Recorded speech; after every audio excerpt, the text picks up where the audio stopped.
नमस्कार दोस्तों, स्वागत है मिट्टी की खुशबू विद कबीर के साथ। मैं हूं आपका होस्ट कबीर। एक ऐसा पॉडकास्ट जहां हम उन लोगों को बुलाते हैं, उन लोगों की बातें करते हैं जो अपने गांव के लिए, अपनी सरजमी के लिए, अपने लोगों के लिए काम करते हैं, बिना किसी स्वार्थ के, बिना किसी लालच के। और आज के हमारे मेहमान हैं उत्तर प्रदेश के हरदोई जिले के मल्लावा के होनहार कवि श्री आदर्श विश्वास जी, जो कि एक संस्था भी चलाते हैं विश्वास फाउंडेशन के नाम से, और बहुत ही अच्छा काम कर रहे हैं और कई बड़े बड़े कवि सम्मेलन हुए हैं, उनका आयोजन भी करा चुके हैं। आदर्श जी, बहुत बहुत स्वागत है हमारे पॉडकास्ट में। बहुत बहुत शुक्रिया।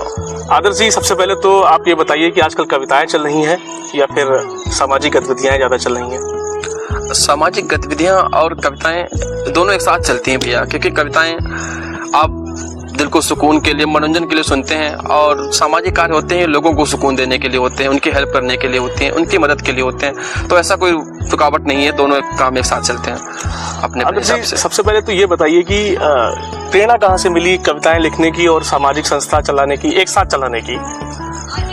प्रेरणा अगर कहा जाए भैया, तो सबसे ज्यादा प्रभाव अगर जीवन में किसी शख्स का रहा, चाहे वो कविताओं का हो, चाहे वो सामाजिक कार्यों का हो, आदरणीय कुमार विश्वास जी का बहुत बड़ा योगदान इसमें है। क्योंकि उन्होंने यूथ को जिस तरह से प्रभावित किया है, जो दौर हम लोग MP3 में सुनते थे, कविताएं सुनते थे, पहली कविता अगर किसी कवि की अगर कानों में पड़ी है, जिसका दिल को पसंद आई है, तो कुमार विश्वास जी थे। मैं 2009-10 की बात बता रहा हूँ, तब MP3 में मैं ये आपके पास था जी, बिल्कुल। तो उस जमाने में, उस टाइम पे बहुत चलन था कुमार विश्वास की ये कविताएं, MP3 में लोग सुनते थे। जी, कोई दीवाना कहता है। जी जी, बिल्कुल। तो उस इंसान के बारे में जानने को मिला, फिर देखा कि वो इंसान, तो कहीं ना कहीं जो आपका जो विश्वास टाइटल है, जो आपके आदर्श के नाम के बाद लगाते हैं, उन्हीं से बिल्कुल बिल्कुल उन्हीं से, बिल्कुल। ऐसा कभी नहीं लगा कि कुछ अपना लिखें अपने से? नहीं, अपना लिखने का प्रयास काफी हुआ भैया, काफी हैं, गीत भी हैं, मुक्तक भी हैं। तो विश्वास से इतना अटैचमेंट, इतना सीखा कि आपने उनका जी जी बिल्कुल भैया, आप कह सकते हैं जी। तो हमारे जो लिसनर्स हैं, जो हमें सुन रहे हैं, हमें देख पा रहे हैं, आदर्श विश्वास जी अगर आप तो दोबारा मिले और पूछे आप आदर्श से, तो आपको ये बात पूछने की जरूरत नहीं है। आदर्श जी ने आज खुद क्लेरिफाई कर दिया है कि उनका आदर्श विश्वास नाम कैसे पड़ा है, और वो विश्वास जी से बहुत प्रेरणा उनको मिली है और वो काफी कुछ सीखते हैं उनसे, इसलिए उनका नाम आदर्श विश्वास, उन्होंने अपना जो सरनेम है वो रखा। जी बिल्कुल। आदर्श जी, कर्नाटक और महाराष्ट्र जैसे बड़े राज्यों में, कर्नाटक में अगर आप रहते तो आपको कन्नड़ आनी चाहिए, महाराष्ट्र में आप रहते तो आपको मराठी आनी चाहिए। बिल्कुल। अगर आप वहाँ नहीं आते तो कहीं ना कहीं आपको मन में डर भी रहेगा कि मुझे मराठी नहीं आती, तो मैं शायद ये इस जो हिंसा हो रही है उसका शिकार ना हो जाऊं। बहुत लोगों के अंदर, जो उत्तर प्रदेश बिहार के बहुत सारे लोग वहाँ पे काम कर रहे हैं, हमारे जानने वाले बहुत सारे लोग काम कर रहे हैं वहाँ पे, तो कहीं ना कहीं ये एक अप्रिय घटना है। मन में डर रहता है कि यार मराठी आनी है तभी यहाँ पे काम कर पाएंगे, अच्छा खासा काम चल रहा है, सर्वाइव कर रहे हैं हम यहाँ पे।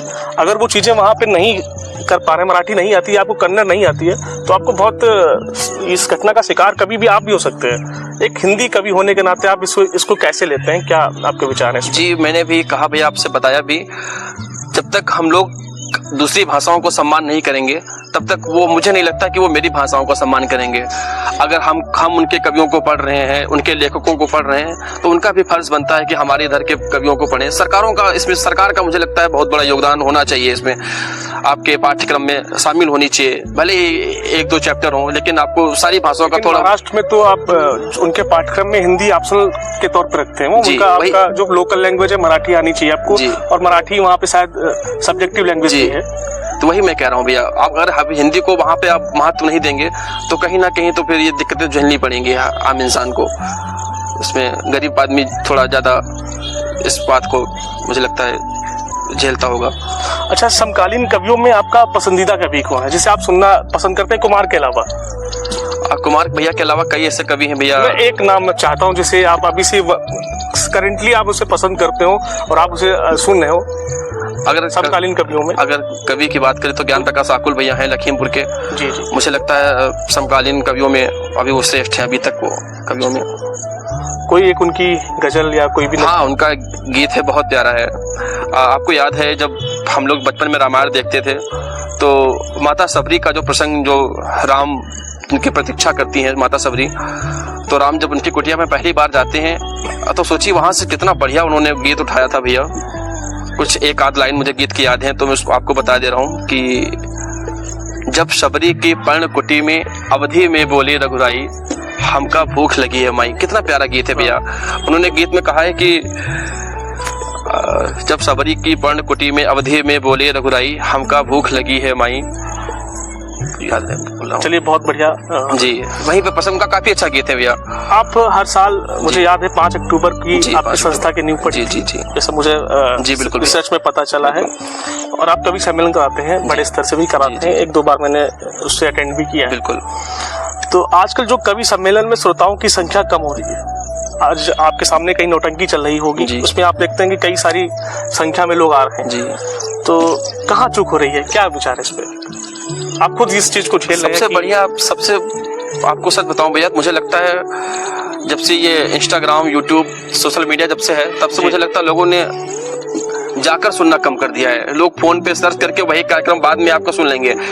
आपके दर्शक वहां पे शायद मुश्किल से 100 लोग आ पाए, लेकिन आप एक रील डाल देंगे तो मुझे लगता है 1000, 2000, 3000 लोग आसानी से देख लेते हैं। तो लोग घर बैठे सुनना पसंद करते हैं, लोग जाने से हिचकिचाते हैं। तो कहीं ना कहीं कमी रहती है आयोजकों की भी, कि वो शायद, मुझे नहीं लगता कि इतने अच्छे से वो बात पहुंचा पाते हैं अपनी, या श्रोताओं में शायद ये आ गया है, एक थोड़ा आलस आ गया है कि चलो मोबाइल पे तो सुन ही लेंगे, लाइव तो होगा ही, आज नहीं तो कल सुन लेंगे। या तो वही लोग हैं जो आप बार बार आते हैं। तो कहीं ना कहीं भैया कमी है, कुछ आयोजकों में भी और कुछ श्रोताओं में भी। आपको पीड़ा महसूस होती है इससे? हाँ, कष्ट तो होता है भैया। अगर आप मेहनत करते हैं, सीट लगाते हैं और लोगों को बुलाते हैं और सुनने की संख्या थोड़ी कम होती है, तो कष्ट तो होता है भैया। जी बिल्कुल। सत्यदार सत्या, जो कि बहुत बड़े उर्दू हिंदी जबान के कवि हैं, बिल्कुल, और उनको भी मैंने काफी सुना है जी। वो आपके संस्था के अध्यक्ष भी हैं जी। उनका आपके जीवन पे कितना महत्व है? महत्व, वो बेहतर शायर होने, कितना महत्व उनका आपका? बेहतर शायर होने के साथ साथ बेहतर इंसान भी है भैया वो हैं। क्योंकि मैं उनसे तब मिला था तो शायद मुझे लगता है कि कोविड का आसपास का वक्त था, कोविड शुरुआत ही हुआ था।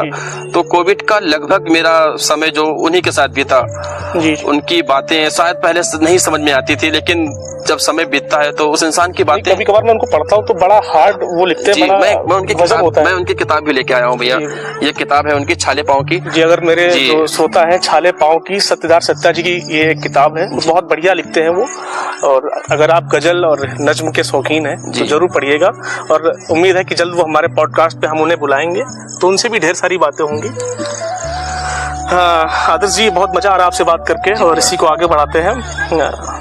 कविता परंपरा में बड़े अक्खड़ कवि हुए हैं बाबा नागरजोन। बाबा नागरजोन आप काफी सुनते भी होंगे। जी बिल्कुल भैया।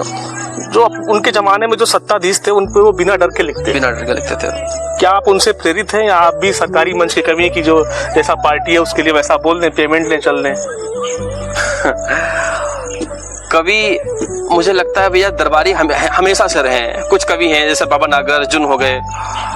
आप सरकारी कवियों की बात करेंगे, मंची कवियों की बात करेंगे, क्योंकि आजकल तो मैं मैं नाम नहीं लेना चाहता, लेकिन मुझे लगता है कि एक ऐसा कोर बन गया है कि अगर आप इस पार्टी से हैं तो इस पार्टी के लिए आप प्रोपेगेंडा, वर्तमान समय में तो ये काफी ज्यादा प्रचलन है। बहुत ही गिने चुने लोग ऐसे हैं, सत्यदार सत्या जैसे लोग मुझे लिखते हैं। कुछ लोग हैं, वसीम बरेलवी साहब है, बड़ा नाम है। तो वो लोग ऐसे लोग हैं कि लिखते हैं, मतलब अभी भी लगता है कि पढ़ लो दिन बन जाता है। बिल्कुल।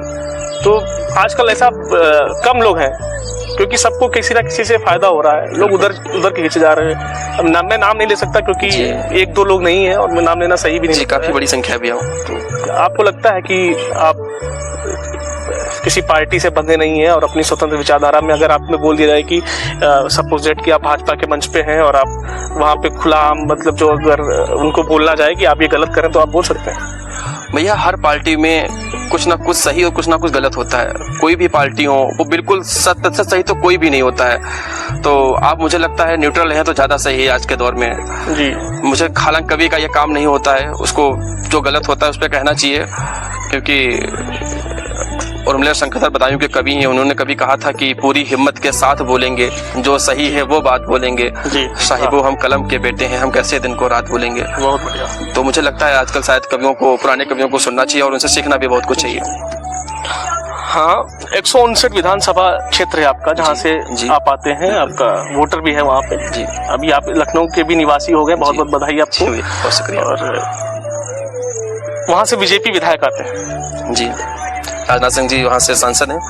नहीं, जहाँ से आप 159 राजनाथ जी, जी बिल्कुल। जो लखनऊ से है वो तो पता है, लेकिन जहाँ से आप 159 विधानसभा जी, से आते हैं बिल्कुल। वहाँ से बीजेपी प्रत्याशी है। बिल्कुल, आशीष वासु जी वहाँ से विधायक हैं। तो वहाँ की सबसे बड़ी समस्या आपको क्या लगती है, और अगर मौका मिले तो आप क्या बदलाव लाना चाहेंगे या क्या सुझाव देना चाहेंगे अभी आपको जो करंट में जो आपको लग रहा है, आप क्या बताना चाहेंगे?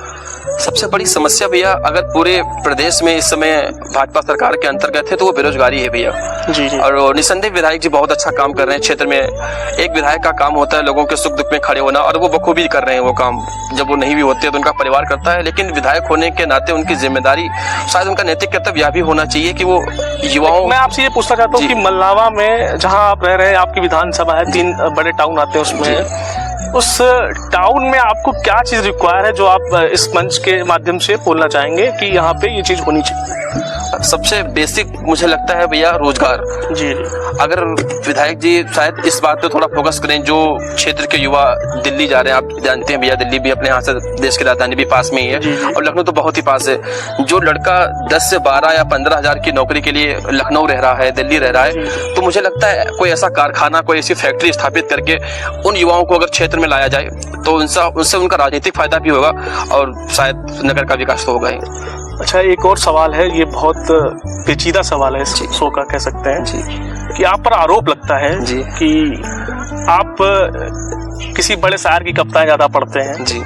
बड़े मंच से आप कुमार को पढ़ रहे हैं, बड़े मंच से आप किसी सत्यदार सत्या जी को पढ़ रहे हैं, वसीम बरेली जी को पढ़ रहे हैं, नागार्जुन जी, हरिवंश राय बच्चन, बहुत समकालीन कवियों में और पुराने कवियों में जो स्मृत शेष है उनके भी आप कविताएं पढ़ते रहते हैं। तो क्या अभी अपना कुछ लिखे हैं, अपना कुछ सुनाना चाहेंगे लिसनर्स? जी बिल्कुल भैया, चाय के साथ शुरू करिए। जी बहुत शुक्रिया भैया। तो बिल्कुल सुनाना चाहूंगा। ये आरोप नहीं कह सकता हूँ भैया मैं, क्योंकि अपना इतना कुछ, क्योंकि देखिए आदर्श जी, मैं कोई आपके आरोप या इल्जाम नहीं लगाना, क्योंकि मैंने जो आप लोगों के जो मैं आपका अटेंड किया है कवि सम्मेलन, वहाँ पे आपने अपनी स्वरचित कविताएं नहीं पढ़ी, तो एक मेरे मन में भी सवाल था कि आपने लिखा है कि नहीं कुछ। जी बिल्कुल भैया, मैं आपको कुछ मुक्तक सुना देता हूँ। जी बिल्कुल। कि एक मुक्तक है, जब आप किसी से इश्क करते हैं तो उससे शिकायत क्या रहती है आपको। इसकी पूरी सीरीज है, श्रृंखला है भैया, उसमें उसका रदीफ है तुम्हारे लिए। जी। तो नितेश ने भी सुन रखी है, जो बिहाइंड द कैमरा है। जी, नितेश जी का बहुत बहुत आभार है, वो जी इस पॉडकास्ट में बहुत अहम भूमिका निभा रहे हैं। कि मुक्तक है कि चांद में चांदनी है तुम्हारे लिए, जी जी, सब धरा पावनी है तुम्हारे लिए, वाह, और मुझको लगता है केवल मुझे छोड़कर सारी दुनिया बनी है तुम्हारे लिए। हर एक इश्क करने वाले की शिकायत रहती है अपनी प्रेमिका से। जी। तो इसी पे एक और है कि आंख की आशनाई तुम्हारे लिए, वाह, आशनाई, हाँ, आंख की आशनाई तुम्हारे लिए, हुई बस जग हंसाई तुम्हारे लिए, वाह, आके एक बार तुम भी उसे देख लो जिसने काटी कलाई तुम्हारे लिए। वाह। तो मुझे लगता है कि हर प्रेम में जब आदमी पहली बार टूटता है तो सबसे पहले उसको नस ही दिखती है जो नुकसान करने के लिए। तो काफी सारे मुक्तक है भैया। ठीक है विश्वास जी, आप आते हैं शो के सबसे मजेदार किस्से पर, जो हमारा हिस्सा है, किस्सा नहीं माफ कीजिएगा, रैपिड फायर राउंड जी। इसमें छोटे छोटे सवाल होंगे और आपको जवाब देना होगा, जल्द देना होगा और सटीक जवाब देना होगा। आप इसकी मत करना है। बिल्कुल बिल्कुल, कोशिश रहेगी मेरी। जी बिल्कुल। दोस्ती में सबसे जरूरी क्या है, लॉयल्टी या मस्ती? लॉयल्टी भैया, क्यों? बहुत सबसे ज्यादा जरूरी है, क्योंकि लॉयल्टी होगी तभी आप इतना खुल के मस्ती कर पाएंगे, एंजॉय कर पाएंगे आप।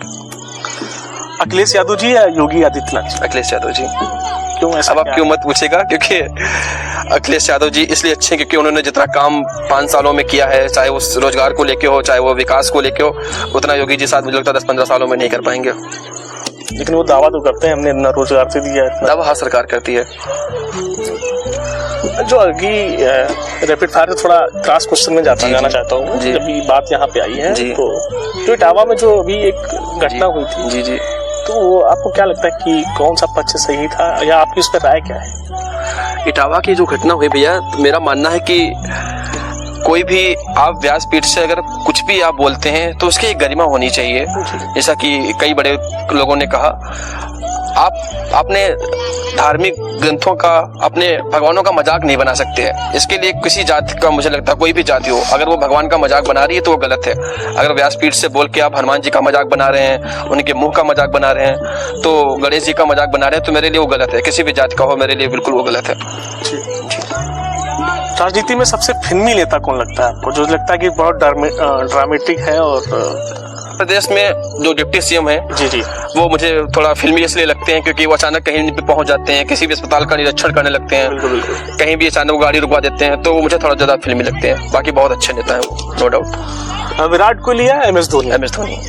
अच्छा, विराट कोहली पसंद नहीं है? विराट कोहली बतौर खिलाड़ी बहुत अच्छे हैं और MS धोनी मुझे मेरे दिल के बहुत करीब है, मुझे बहुत अच्छे लगते हैं।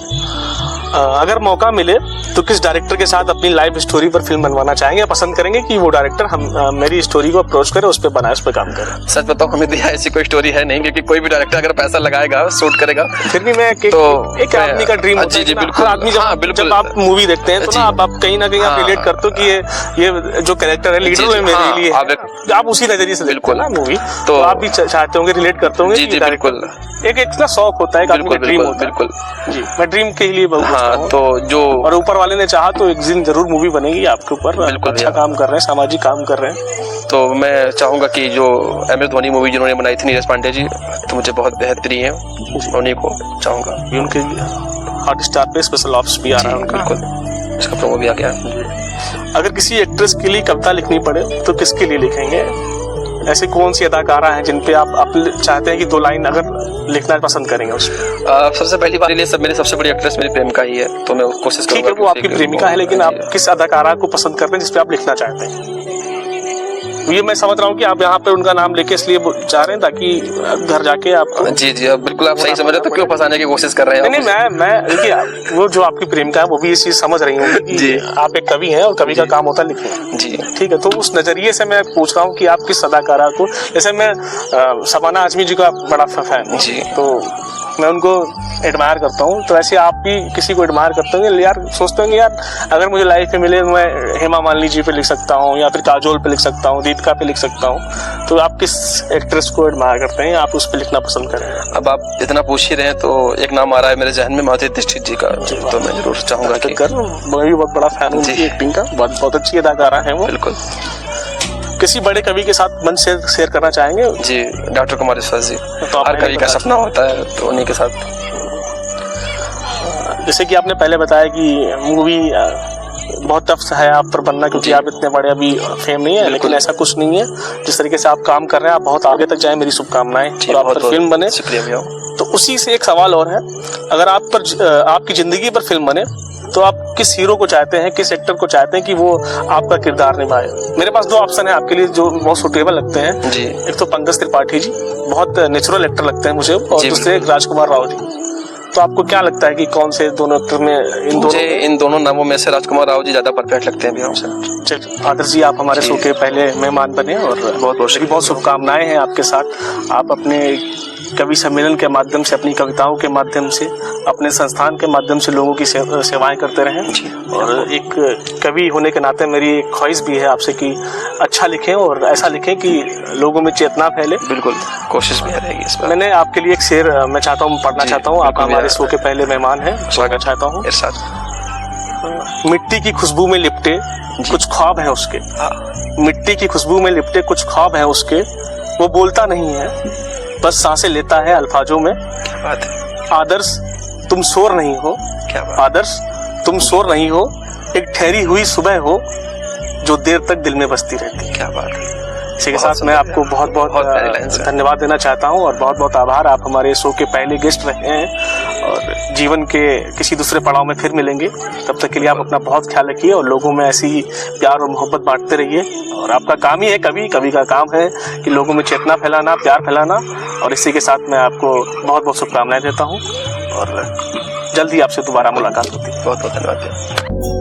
मिट्टी की खुशबू में छुपी है बचपन की मासूमियत, हर सांस में बसे हैं गांव के खेत खलिहान। आओ सुने मिट्टी की वही कहानी विद कबीर।